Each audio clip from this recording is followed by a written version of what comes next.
समस्त छात्र छात्री मानक स्टडी गुरु ओडिशा चैनल को सादर स्वागत। आजिर प्रबंध प्रसंग में देखा ओडिशार प्राकृतिक विपर्यय संबंध में एक संक्षिप्त प्रबंध। इंग्रजी में कहुए a beautiful skin is soon stained, अर्थात सुंदरता शीघ्र कलुषित हुए। यही उक्ति स्वर्ण प्रसू उत्कल प्रति ग्रहणीय।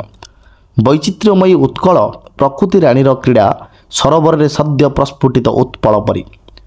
ताल तमाल शोभित सबुज वनभूमि, सुविशाल सागर सैकत, घंच नारिकेलर बीथिका, पूगपर्णांग शोभित निसर्ग उत्कल भूखंड को करिथाए चिर लास्यमयी।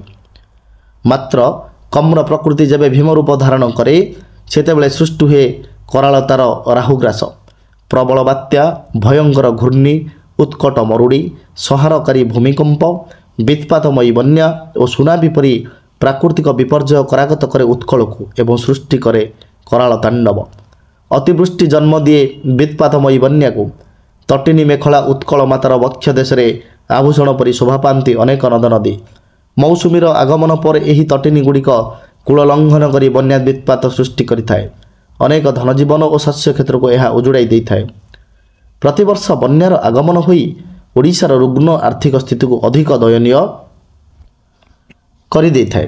प्रकृतिर यही तांडव लीला 1955, 1967, 1982 और 2003 जो स्मृति रखिदे जाइछे ताहा विस्मृत हेबा संभव नुहे। सेहीपरि प्रमत प्रभंजन निष्ठुर वज्र और वित्पातमयी वर्षा सह उपस्थित हुए बात्या।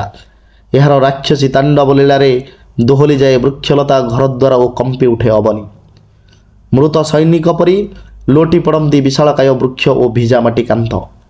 1971 और 1982 बात्या सृष्टि करिथिला प्रचंड तांडव। मात्र 1969 महाबात्या उपकूल अंचल जो नरसंहार करिथिला ताहा अवलोकन न करी विश्ववासी स्तब्ध और चकित हो जाइथिले। बात्या और सुनामीर जुग्म आक्रमण मानवीय चिंता और कल्पनार बाहर थिला। मात्र आश्वस्तिर कथा जे विभिन्न बन्या और बात्या परवर्ती समय सरकारक प्रयास जोगु अनेक धनजीवन रक्षा करा जाई परिथिला, जहाँ विश्व दरबार में प्रशंसार पात्र और उदाहरण स्थानीय हो पारिछि। सेहीपरि अनावृष्टि मरुड़ीर जन्मदात्री होइथाए। एहार पदार्पण रे जनजीवन समस्त सरसता निशेष हो जाए। सबुज क्षेत्र में अनावृष्टि भरिदिए शून्यता और शुष्कता। नदी नाल हुए जलशून्य।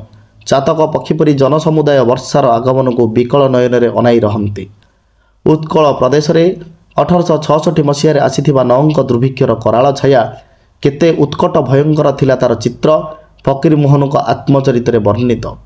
केउठारे जननी तार शिशु को मुठाए दाना पाई बिक्री करे तो केउठी लोक माने खाद्य न पाई गछपत्र, तेंतुली मंजी और आंब टाकुआ खाई जीवन बंचाइबार प्रयास करते। केउठारे पुणी जीवन जीविकार द्वाहिरे पेट चाखंडक पाई भिटामाटीर मोह को परित्याग करी बुभुक्षु प्रवासी हेबाकू बा दादन खटिबाकू बाहर राज्य को चली जाए। सेहीपरि समुद्र मध्य बेले बेले सुनामी रूपरे रुद्र भैरव सर्जना करी उपकूलवर्ती ग्राम, शस्य क्षेत्र तथा धन और जीवन को ता गर्भ को कबलित कर देइथाए।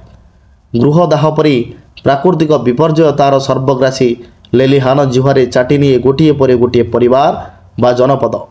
कथारे अछि शक्ति नाही बश्च काहारी जगते, नियति को नेब निज इच्छा मते। विज्ञानी मानव आज सफलतार सोपान पर सोपान अतिक्रमशील। प्रकृति उपरे प्राधान्य विस्तार करने को मानव आज व्यग्र। से जानीपे ना जे तार समस्त वैज्ञानिक ज्ञान तत्व और तथ्य को प्रकृति कबलित होगा बेसी समय लगे ना। तेणु विज्ञान सहित युद्ध नुहे, संधिरे ही मानवर विज्ञता।